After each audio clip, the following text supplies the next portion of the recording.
लोकाभिरामं रणरङ्गधीरं राजीवनेत्रं रघुवंशनाथं कारुण्यरूपं करुणाकरं तं शरणं प्रपद्ये। मारुततुल्यवेगं जितेन्द्रियं वरिष्ठं वातात्मजं वानरयूथमुख्यं श्रीरामदूतं शरणं प्रपद्ये। अखण्डमण्डलाकारं व्याप्तं येन चराचरं तत्दर्शितं येन तस्मै श्रीगुरुवे नमः। कृष्णाय वासुदेवाय हरये परमात्मने प्रणतक्लेशनाशाय गोविन्दाय नमो नमः। ये आज राष्ट्रीय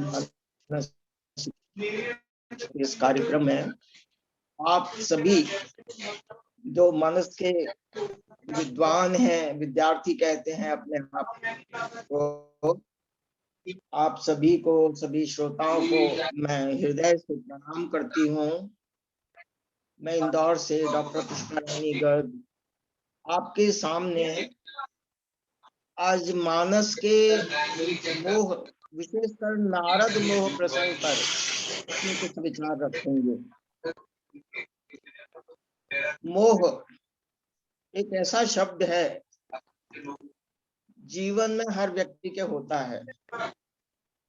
मोह को हम समझते हैं, अधिकतर लोग मोह समझते हैं प्रेम से। सब पुत्र मोह है, पत्नी मोह है, या अपने घर परिवार के प्रति मोह होता है, अपने देश के प्रति, उसको खैर हम राष्ट्रभक्ति भी कह लेते हैं। लेकिन अक्सर हम मोह को इसी अर्थ लेते हैं। लेकिन जब हम मोह का वास्तविक अर्थ देखते हैं तो हमारी समझ में आता है कि हमारी बुद्धि का विपरीत हो जाना। मोह का अर्थ विशेष, जब बुद्धि हमारी विपरीत हो जाती है तो हम उसको उसके तात्विक रूप में नहीं देख पाते। ये हमारी वृत्तियों में भी है। काम, क्रोध, मद, मोह, लोभ, ये विशेषकर मनुष्य की सामान्य वृत्तियां हैं और ये वृत्तियां उसके क्रियाओं को परिचालित भी करती हैं। लेकिन ये वृत्तियां ही जब अपनी औचित्य की सीमा को लांघ लेती हैं, इनका प्रभाव अधिक बढ़ जाता है। तो एक प्रकार से हम मानसिक रोगी हो जाते हैं। इसको मानस में बड़े अच्छे ढंग से इन विकारों को मानस रोग कहा है। कैसे? काम, वात, कफ, लोभ अपारा, क्रोध, पित्त, नित छाती जारा। हम सब जानते हैं वात, पित्त और कफ ये तीन दोष कहलाते हैं। मैं वैद्य की जानकार तो नहीं हूं, लेकिन ये तीन दोष हर व्यक्ति के अंदर होते हैं, ये जीव प्राणी में, हम मनुष्यों में। तो इन सबका सम रहना बहुत जरूरी है। जहां कहीं भी किसी भी दोष में विषमता आई, वही रोग हो जाता है। तो ये शरीर के रोग हैं, काम, वात, पित्त, और ये इसी को तुलसीदास कहते हैं वात, पित्त, कफ, ये शरीर के लोग हैं। लेकिन तुलसीदास काम को कफ कहते हैं और कफ को लोभ कहते हैं और क्रोध को पित्त कहते हैं।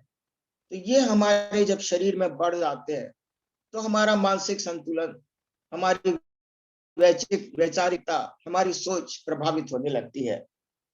फिर अहंकार के लिए वो कहते हैं अहंकार अति दुखद डमरुआ। अब ये देखिए, मैं आपके सामने ये स्वीकार करती हूँ कि डमरुआ का अर्थ मुझे नहीं पता। मेरे विचार से डमरुआ का अर्थ है फोड़ा। और अगर आप लोग कोई जानते हो तो इसको बाद में देख के सोच के बताइए। अहंकार अति दुखद डमर हुआ और दंभ कपट मदमान नहर हुआ। ये दंभ कपट और अहंकार ये भी बड़े अत्यंत ही दुखदाई रोग है, व्यक्ति को उसको जीवन की सही दिशा से भटका देते हैं। काम के लिए ये भी कहते हैं तुलसीदास, मोह सकल व्याधि न करो मूला। सारी व्याधियों का रोग जड़ क्या है? मोह है। तो फिर उस एक व्याधि हुई तो फिर उससे दूसरी पैदा होती है। जैसे कि हम इनको पंच विकार कहते हैं। एक विकार पैदा हुआ, दूसरा आने लगता है, फिर तीसरा आने लगता है, फिर चौथा आने लगता है, और इस तरह से होते होते होते हमारा पूरा संतुलन ही बिगड़ जाता है। इसके लिए भगवान कृष्ण गीता में कहते हैं, ध्यायतो विषयान पुंसः संगस्तेषुपजायते। देखिए ध्यान से सुनिए, ध्यायतो विषयान पुंसः संगस्तेषुपजायते संगात संजायते कामः कामात् क्रोधो भी जायते क्रोधात् भवति सम्मोह सम्मोहात् स्मृति विभ्रमः स्मृति भ्रंशात् बुद्धिनाशो बुद्धिनाशात् प्रणश्यति। जब बुद्धि का नाश हो जाता है तो मनुष्य का सर्वनाश हो जाता है। अब नारद के विषय में जब हम ये सोचते हैं कि नारद को मोह हुआ, तो नारद तो भगवान के अनन्य भक्त हैं, दिन रात नाम जप करते हैं, उन्हीं का नाम गाते रहते हैं, उन्हीं की शरण में रहते हैं, फिर उनको मोह कैसे हुआ? नारद हिमगिर की एक गुफा में बैठ करके तपस्या कर रहे हैं और सहज ही जो उनकी गति रुक जाती है। अन्यथा नारद को कहते हैं एक घड़ी से अधिक कहीं नहीं ठहर पाते, लेकिन वहां इतना शांत प्राकृतिक आध्यात्मिक वातावरण, वहां बैठ करके वो समाधि में लीन हो जाते हैं और उनका वो रूप देख करके इंद्र को भय होता है कि कहीं ये मेरा थे, इतनी गहन समाधि में लीन हो गए।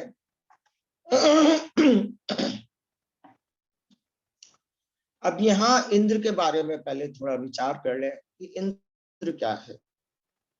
इंद्र भी हमारा ही जैसा एक व्यक्तित्व है, जो बहुत सी तपस्या बहुत कर्मों के बाद उसको इंद्र का पद मिलता है, लेकिन वो इंद्र हर समय भयभीत रहता है।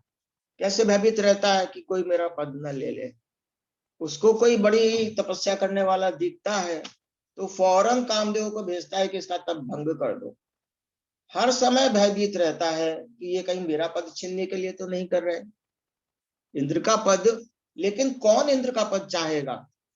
बड़े तपस्वी जो भगवान के वास्तविक भक्त हैं, उन्हें तो कोई लोभ है ही नहीं इंद्र के पद का, लेकिन फिर भी इंद्र ऐसा करता है, वो काम को भेजता है। जाओ नारद की तपस्या भंग करो। कामदेव आते हैं, हर तरह से अप्सराओं को साथ ला प्रयत्न करते हैं, लेकिन नारद की तपस्या भंग नहीं कर पाते। अंत में थक हार के नारद के चरणों में गिर जाते हैं और क्षमा मांगते हैं। जब वो जोर से क्षमा क्षमा कहते हैं तो नारद की समाधि खुलती है और नारद उन्हें बड़ी प्रसन्नता पूर्वक विदा कर देते हैं। जरा भी, क्योंकि नारद को कोई क्रोध ही नहीं है, वो तो चाहते ही नहीं है कि इंद्र का पद मुझे मिले। और इस प्रकार से जब कामदेव चले जाते हैं, नारद सहज रूप से समाधि से उठ करके हरि नाम गाते हुए। लेकिन अब यहाँ देखे कि नारद को क्या होता है। काम को जीत लिया जिता काम अहमिति मन माही, भगवान के पास है और ये अपनी घटना सुनाते हैं कि देखिए ऐसे ऐसे आज मैं तो बैठा था, कामदेव आया था और उसने बहुत कोशिश की मेरी तपस्या भंग करने की, पर वो नहीं कर पाया। शंकर भगवान जी के इनके मन में अहंकार आ गया है कि काम को मैंने जीत लिया है। तो उसको कहते हैं कि देखो भाई नारद मुनि, जैसा आपने मुझसे कहा है ना ये अपनी बात, आप जाकर भगवान विष्णु से मत कहना। मैं आपको बार बार मना कर रहा हूं, कहीं विष्णु भगवान के सामने ये बात मत कह देना। नारद जी चले आते हैं, पहले ब्रह्मा जी के पास जाते हैं, उनको सुनाते हैं। अब ब्रह्मा तो कुछ कहने वाले हैं नहीं, सुन लिया। अब कुछ दिन निकलते हैं, पर वो उनको अपना ये जब अहंकार होने लगता है ना, तो ऐसा लगता है कि हम किसी के सामने अपनी बड़ाई प्रकट करें। अरे हमने आज इतना बड़ा काम कर लिया। तो उनको नियम हो रहा है, तो वो भगवान विष्णु के पास पहुंचते हैं। क्षीर सागर में भगवान विष्णु विश्राम कर रहे हैं। आए, कहिए मुनि, बहुत दिनों में आए हैं आज तो आप। हाँ हाँ भगवान, सब आपकी कृपा है, आप ही की कृपा में रहता हूँ। कहते कहते सारा उन्होंने कामदेव का प्रसंग सुना दिया। जिस बात के लिए शंकर भगवान ने मना किया, वही उन्होंने कर दिया। अब भगवान विष्णु सोचते हैं कि ये मेरा भक्त है, अकिंचन भक्त है, पूरी तरह मुझ पर निर्भर रहता है। और इसके अंदर गर्भ तरु भारी, ये भगवान को दिख गया कि इसके हृदय में गर्व का अंकुर फूट गया है, और अगर मैंने इसको अभी नहीं उखाड़ा तो वृक्ष बनते देर नहीं लगेगी। भगवान तो कल्याण ही चाहते हैं, विशेषकर नारद जैसे भक्त का वो कैसे चाहेंगे कि उसके मन में अभिमान हो। तो नारद प्रशंसा कर देते हैं कि आपके नाम से लोगों के अहंकार काम जैसे दोष दूर हो जाते हैं। भला आपको कैसे कुछ हो सकता है, काम आपका क्या बिगाड़ सकता है। इस तरह समझा बुझा कर नारद चल पड़ते हैं वहां से। अब भगवान क्या रचना करते हैं कि रास्ते में उनके मार्ग में बहुत बड़ी विशाल माया नगरी बना देते हैं। और उस माया नगरी में एक राजा है, उसकी एक पुत्री है विश्वमोहिनी नाम की, पापा और उसका स्वयंवर हो रहा है। ऐसे लगा कि एक लड़की का आवाज ऐसे लगा। नारद इधर से निकलते हैं और इतना बड़ा सुंदर नगर देखते हैं, तो ऐसे ही जिज्ञासा के कारण वहां पहुंच जाते हैं। राजा देखते हैं, अरे नारद मुनि आए, बड़ा सम्मान करते हैं, बिठाते हैं उनको। पूछते हैं कि मुनिवर, मेरी कन्या को देखिए, इसके लक्षण देखिए, बताइए और इसका विवाह किससे होगा, क्या है। नारद मुनि देखते हैं उसका हाथ। जब उस कन्या का हाथ देखते हैं तो उसके मन में अभी तक तो काम भी जाग गया, लोभ भी, शक्ति भी जाग गई। ये जो 5 विकार है ना, ये 5 चोर इतने उग्र हैं कि एक घर में घुसा वो दूसरे को भी घुसा लेता है, वो तीसरे को घुसता है, और इस प्रकार से चौथा पांचवा भी आ जाता है। अब आप देखिए किस तरह से नारद के मन में ये धीरे धीरे प्रवेश कर रहे हैं। नारद उस कन्या के सारे लक्षण देखते हैं और पिता से कहते हैं कि महाराज, ये कन्या तो बहुत सुलक्षणा है, और जो भी कोई इसका संग विवाह करेगा वो संसार में कोई भी उसको जीत नहीं पाएगा, वो सारे संसार का स्वामी होगा। और बड़ा चाह करके उसके गुण बखान करके अब नारद के मन में ये आ जाता है कि कहीं ये कन्या मेरी पत्नी बन जाए, मैं इसको बना लूं अपनी पत्नी। ये बात मन में आ गई तो सोचते हैं कि संभव कैसे होगा, मैं तो नारद मुनि हूं, और ये मुनि को देख करके इतनी सुंदर राजा की कन्या तो मुझे वरेगी नहीं। तो सोचते हैं विधि कवन विधि मिले ये बाला। बहुत बहुत विचार करते हैं, तो फिर उनको भगवान विष्णु की याद आ जाती है। भगवान विष्णु से ये शुरू से आप देखिए, नारद भगवान विष्णु से विमुख नहीं हुए हैं। अब उनको फिर लगती है विष्णु भगवान ही मेरा काम साध सकते हैं। अब इस समय तो मैं कोई जब तक कर नहीं सकता, इतना समय भी नहीं है, लेकिन भगवान विष्णु जरूर मेरा काम करेंगे। उन्हें याद करते हैं, भगवान तो प्रकट हो गए याद करते।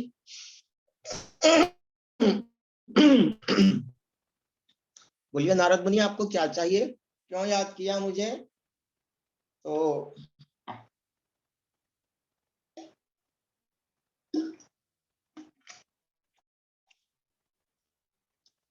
नारद मुनि कहते हैं, भगवान आप ही तो मेरे हितैषी हैं, आप ही मेरा परम हित करने वाले हैं। ये नहीं कहते कि मैं कन्या से विवाह करना चाहता हूँ, बस इतना ही कहते हैं। तो कृपा करके मुझे अपना सा रूप दे दीजिए, हरि रूप दे दीजिए। तो भगवान विष्णु बड़े गूढ़ वचन कहते हैं नारद को कि जय विद होय तुम्हार हित, जिस तरह से तुम्हारा जो परम हित होगा मैं वही करूंगा। भगवान ये भी कहते हैं कि अगर कोई रोगी कुपथ्य मांगता है तो वैद्य उसको कुपथ्य नहीं देता।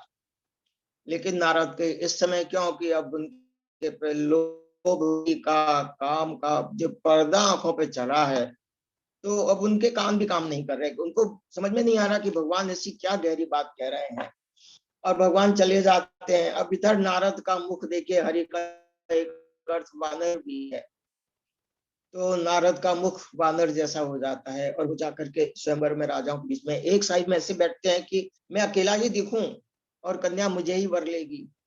और जब स्वयंवर के लिए मोहिनी चलती है इधर से चारों तक, तो वो देखती है, ओहो मरकट बदन भयंकर, ऐसा। वो बड़ा उधर देखती भी नहीं और लौट करके दूसरी तरफ चली जाती है। इधर दो रुद्रगण जो हैं वो बैठे बैठे नारद का मजाक करते हैं, नीक देन हरि सुंदरता, बड़ी सुंदरता दी है भगवान ने, तो खास करके इन्हीं को विष्णु जान करके वो राजकुमारी वरण कर लेगी। व्यंग्य भी नारद को समझ में नहीं आ रहे। और ये है कि भगवान विष्णु ही राजा रूप में आते हैं और उस राजकुमारी को, उनका स्वयंवर राजकुमारी उनको वरण कर लेती है, दोनों चले जाते हैं। अब नारद न उनका लोभ पूरा हुआ, आसक्ति किसी तरह से ये सब तो छूट गया। उनको तो ऐसा लगता है जैसे कोई मणि थी मेरी गांठ से गिर गई। तो एक तरफ तो उनको अपार दुख होता है, अब धीरे धीरे वो दुख उनका क्रोध में बदल जाता। कामात क्रोधो भी जायते, भगवान ने कहा है कि काम से फिर जब कामना की पूर्ति नहीं होती तो क्रोध पैदा होता है, और बाहर निकलते हैं बड़े क्रोध में अगर फड़फड़ाते हुए, तो वो रुद्रगण सामने आते हैं, उनके कहते हैं जरा करके किसी दर्पण में अपना मुख तो देख लो। तो नारद को बड़ा आश्चर्य होता है, ऐसा क्या है। तो वही पास कहीं जल दर्पण में मुख देखते हैं तो बंदर का मुख।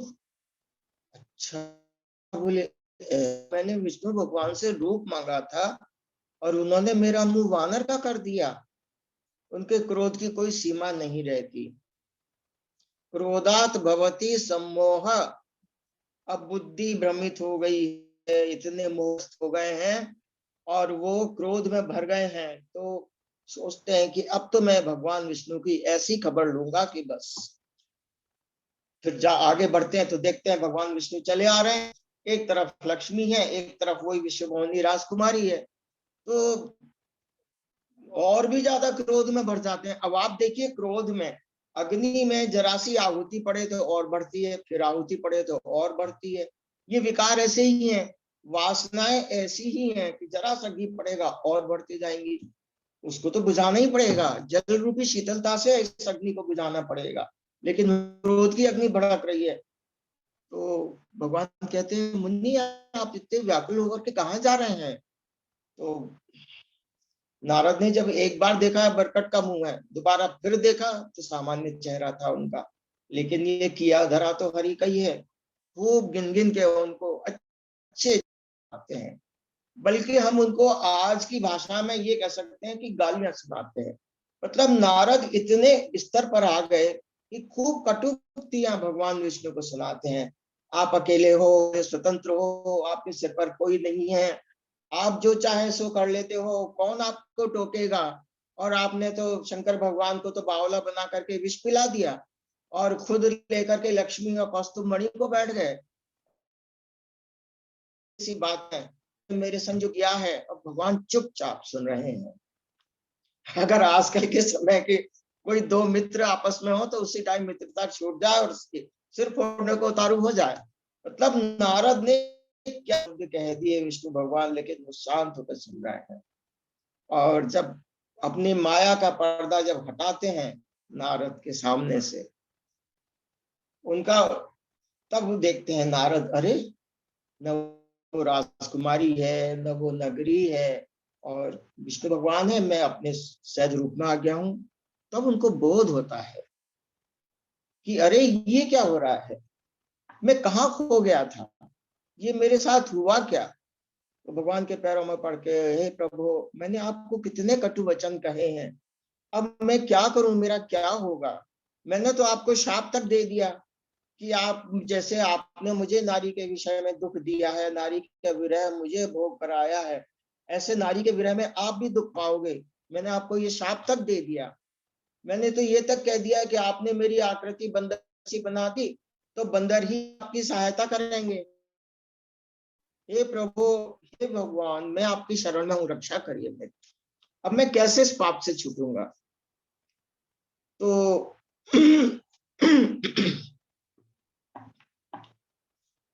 विष्णु भगवान बड़े हंसते हैं, मुस्कुराते हैं, नारद, तुमने ये जो शाप दिए हैं ना मुझे, ये मैंने स्वीकार किए। तुम ये समझ लो कि ये मेरी इच्छा ही थी, मेरी इच्छा से ही तुमने मुझे शाप दिए हैं। लेकिन अब समझ में आया तुम्हें। वो कहते हैं, प्रभु, मेरी बुद्धि तो इतनी भ्रमित हो गई, अब मैं क्या करूं। तो भगवान कहते हैं, अब आगे से तुम्हारी बुद्धि भ्रमित नहीं होगी। ये भगवान का बहुत बड़ा आशीर्वाद नारद को मिला है। अब आगे से कभी आपके ऊपर ये विकार असर नहीं करेंगे, काम, क्रोध, लोभ, मोह, अहंकार आपको नहीं छुएंगे। तब वो कहते हैं कि हे नाथ, अब इस पाप से कैसे छूटूंगा कि मैंने आपके प्रति इतना अपराध किया है। भगवान कहते हैं कि अब तुम शंकर जी के नाम का जप करो। जपहु जाय शंकर सतनामा, शंकर जी के नाम का जाप करो तो तुम पाप से मुक्त हो जाओगे और तुम्हें शांति भी प्राप्त होगी। अब हम यहाँ देखते हैं कि शंकर जी के नाम से शांति प्राप्त होगी। एक और सती का मोह है, एक और नारद का मोह है। नारद भगवान विष्णु की शरण नहीं छोड़ते। क्रोध भी करते हैं तो भगवान विष्णु पर करते हैं, झगड़ा भी करते हैं तो भगवान विष्णु से करते हैं, शाप भी देते हैं तो भगवान विष्णु को देते हैं, और कुछ मांगते हैं तो उन्हीं से मांगते हैं। स्वार्थ सिद्धि के लिए भी मांगते हैं तो भगवान विष्णु से ही मांगते हैं। ये सब इसका अभिप्राय क्या है। एक और सती मोह का प्रसंग है, एक और नारद मोह का प्रसंग है। सती को आप देखिए कि भगवान शंकर ने, देखिए मेरा टाइम होने लगे तो मुझे 2-3 मिनट पहले कह दीजिए। तो सती भगवान शंकर से विमुख हो जाती है।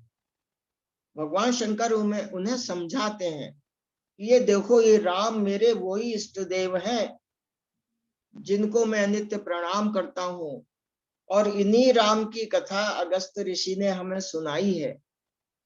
इन्हीं राम की भक्ति मैंने अगस्त ऋषि को सुनाई है।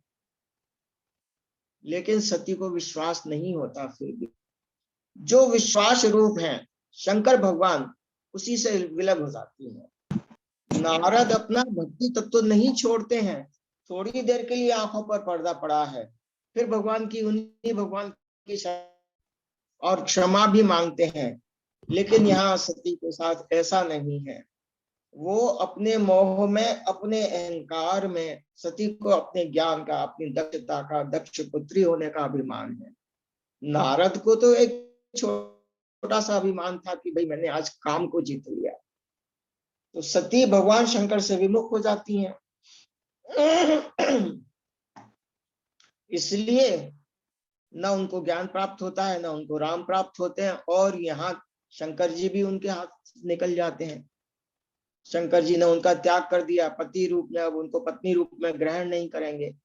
तो इस तरह से एक मोह का अर्थ, प्रभाव ये होता है, एक मोह का प्रभाव ये होता है, कहते हैं हम सबको मोह है। तो मोह का अर्थ क्या। हम जब वस्तुओं को उनके वास्तविक रूप में ना देखें, हमारी बुद्धि भ्रमित हो जाती है। माया का ऐसा पड़ता है कि बुद्धि समझ में नहीं आती। कोई कभी ज्ञान का अहंकार होता है, कभी लोभ हो जाता है, कभी काम जाग जाता है, आसक्ति जाग जाती है, कभी लोभ जाग जाता है, और हमारा जो विवेक है, सद असत का विवेक है, उचित अनुचित का विवेक है, वो सब छूट जाता है। और फिर हम खुद ही होश में नहीं रहते कि हम कर क्या रहे हैं। क्योंकि हम अपने नियंत्रण से विवेक के नियंत्रण से बाहर चले जाते हैं, फिर हमारा आचरण अमर्यादित भी हो जाता है, हमारी वाणी भी अमर्यादित हो जाती है। तो इस तरह से जब ये मोह का प्रसंग आता है नारद का और सती का, तो बार बार हमें ये विचार करने को कहता है। अब भवानी शंकर वंदे श्रद्धा विश्वास रूपेण, भवानी श्रद्धा रूप है, शंकर विश्वास रूप है, लेकिन वहां सती श्रद्धा रूप नहीं है। शंकर भगवान के वचनों में बिल्कुल श्रद्धा नहीं है और वो उनकी बात मानती नहीं है। बाद में पार्वती रूप में जब वो जन्म लेती हैं, तब उनके मन में ये श्रद्धा जागती है कि मैं राम कथा सुनो, और वो शंकर जी से आग्रह करती हैं कि ये बताइए कि राम कौन है, ब्रह्म है तो वो मनुष्य कैसे हुए, मनुष्य अवतार उन्होंने लिया क्यों।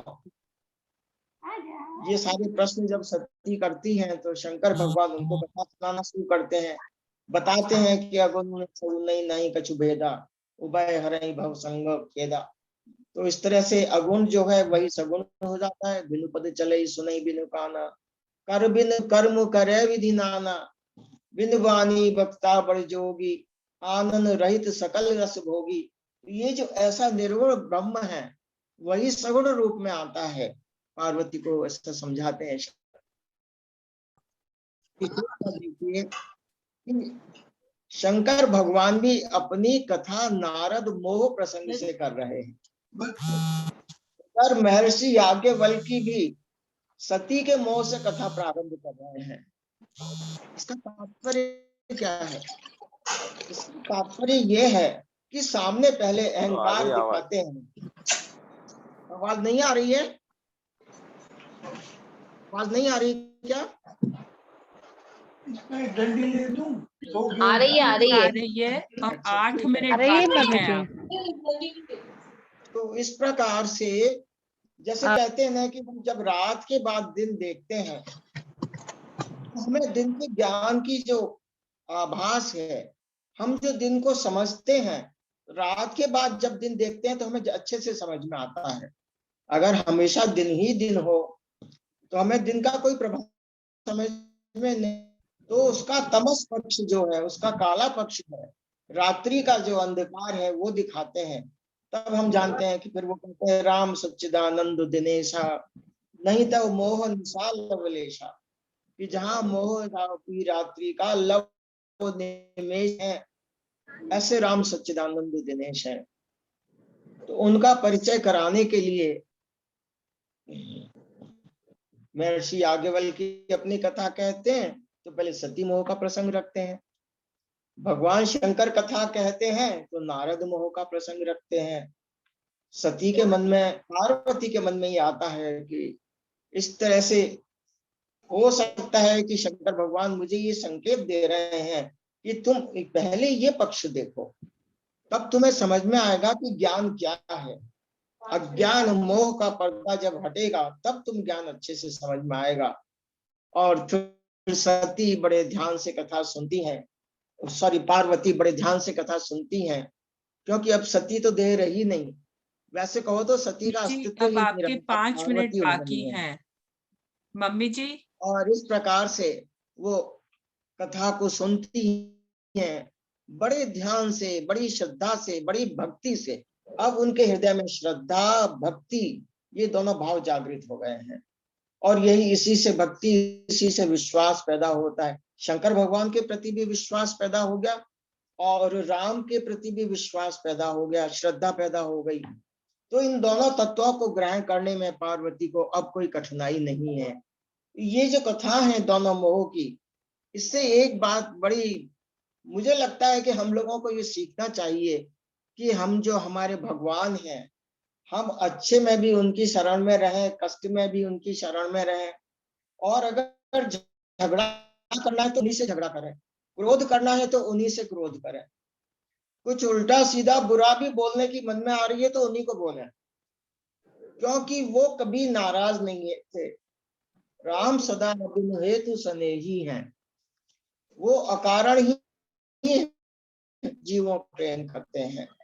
तो अगर हमें उन्हीं की शरण में रहना है, और देखिए कि नारद का विनाश नहीं होता है, सती का विनाश हुआ, लेकिन नारद का विनाश नहीं हुआ। और नारद फिर अपने उसमें आ गए, रूप में आ गए, क्योंकि ये भगवान की कृपा थी। और भगवान एक बड़ी अच्छी बात कहते हैं राम जी नारद से। जब नारद पूछते हैं कि भगवान मैंने आपको इतना शाप दिया और आपने मुझे कुछ कहा नहीं, तो वो कहते हैं पर आपने मुझसे ये भी पूछते हैं नारद कि आपने मुझे विवाह क्यों नहीं करने दिया। तो भगवान कहते हैं राम उस समय, राम जो मेरे अमानी भक्त हैं वो मुझे अत्यंत प्रिय हैं, जैसे कि माँ किसी अबोध बालक को प्रेम करती है। ऐसे मैं अपने उस अबोध भक्त को प्रेम करता हूँ।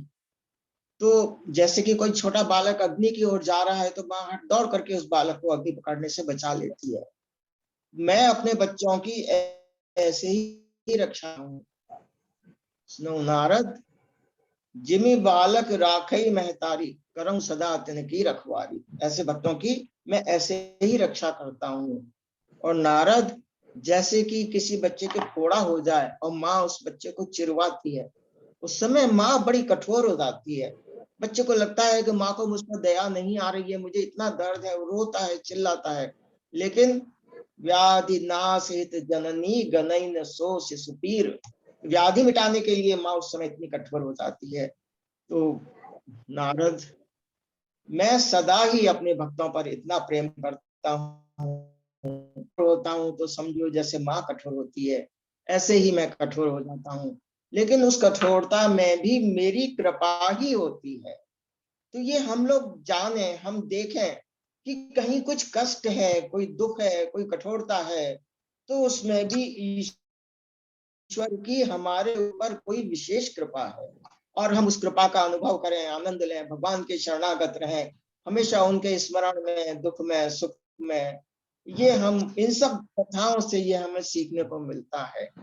और हम इन चीजों को क्यों पढ़ते हैं, क्यों इनका अध्ययन मनन करते हैं, कि हम अपना जीवन इस तरह से सुधारें और उनसे निरंतर निरंतर उनकी शरण में रह करके उनसे प्रार्थना करते रहे, प्रभु आप हमारी रक्षा करो। हम तो बिगड़ जाएंगे, हम तो कहीं कोई अपराध भी कर बैठेंगे, गलतियां कर बैठेंगे, लेकिन आप हमारे सच्चे हितैषी हैं, आप हमारी सदा रक्षा करते हैं, आप हमारी सदा रक्षा करिए। इस तरह से मैं यहाँ, मुझे लगता है समय हो गया है, मैं अपनी वाणी को विराम देती हूँ और आप सभी श्रोताओं को प्रणाम करती हूँ कि आपने मेरी बात सुनी। और आप सबको बार बार मेरा धन्यवाद, बहुत आभार मेरा, धन्यवाद। बहुत बहुत धन्यवाद आदरणीय डॉक्टर पुष्परानी गर्ग जी।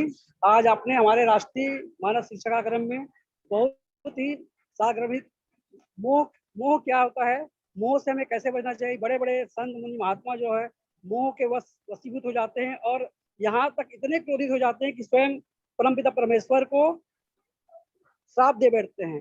वास्तव में मोह हम सबका विनाश का कारण बन जाता है। तो आपने मोह के बारे में बहुत ही अच्छे ढंग से बहुत कम समय में आपने अपने विचार अभिव्यक्त किए। हम आपकी वाणी को सुनकर के हम गदगद हो हैं। हमारा अहोभाग्य कि आप जैसे महान विदुषी महिला का हमें दर्शन हुआ, आपके वाणी को सुनने का अवसर मिला। मैं राष्ट्रीय मानव शिक्षा के संचालक होने के नाते आपको मैं बहुत बहुत धन्यवाद देता हूँ, कोटि कोटि धन्यवाद देता हूँ कि आने वाले समय में भी आप अपना अमूल्य समय हम सबको विद्यार्थियों को देंगे, क्योंकि हम सब विद्यार्थी हैं, विद्या ग्रहण कर रहे हैं और हर दिन कुछ न कुछ सभी वक्ताओं से, सभी कथाकारों से हम लोग सीख रहे हैं। विद्यार्थी का एक परम कर्तव्य होता है कि हर हालत में सीखे। तो आज आपने अपना अमूल्य समय दिए, यहाँ तक आप अपने न केवल स्वयं बल्कि पूरे परिवार को भी आपने राष्ट्रीय मानव शिक्षा कार्यक्रम में जोड़ा है। इसके लिए मैं आपको धन्यवाद देता हूँ। और इस मानस पटल पर जितने भी हमारे संतजन जुड़े हुए हैं, विद्यार्थी जुड़े हुए हैं, गुरुजन जुड़े हुए हैं, उनको भी मैं हृदय से धन्यवाद ज्ञापित करता हूँ कि आप सबका ये कार्यक्रम है, आपका कार्यक्रम है राष्ट्रीय मानव शिक्षा कार्यक्रम में जो नए नए हमारे बच्चे हैं और जो नवोदित कलाकार हैं, नए जो सीख रहे हैं, उनको भी हम इस कार्यक्रम में बोलने का, कहने का अवसर प्रदान करेंगे। तो आज के कार्यक्रम में समस्त विद्वज्जनों का हार्दिक अभिनंदन करते हैं, स्वागत करते हैं। और यह कार्यक्रम जो है सोमवार से शनिवार तक के इसी समय 2 बजे दोपहर शुरू होता है और 2:40 तक के समाप्त हो जाता है। तो मैं आप सबसे अनुरोध करता हूँ, करबद्ध निवेदन करता हूँ कि आने वाले समय में भी आप लोग इसी समय में अवश्य जुड़ करके हम सबका संबल प्रदान करेंगे, हम सबको प्रोत्साहित करेंगे। मैं पुनः आप सबके पावन चरणों पर श्रद्धा सुमन अर्पित करते हुए अपना नतमस्तक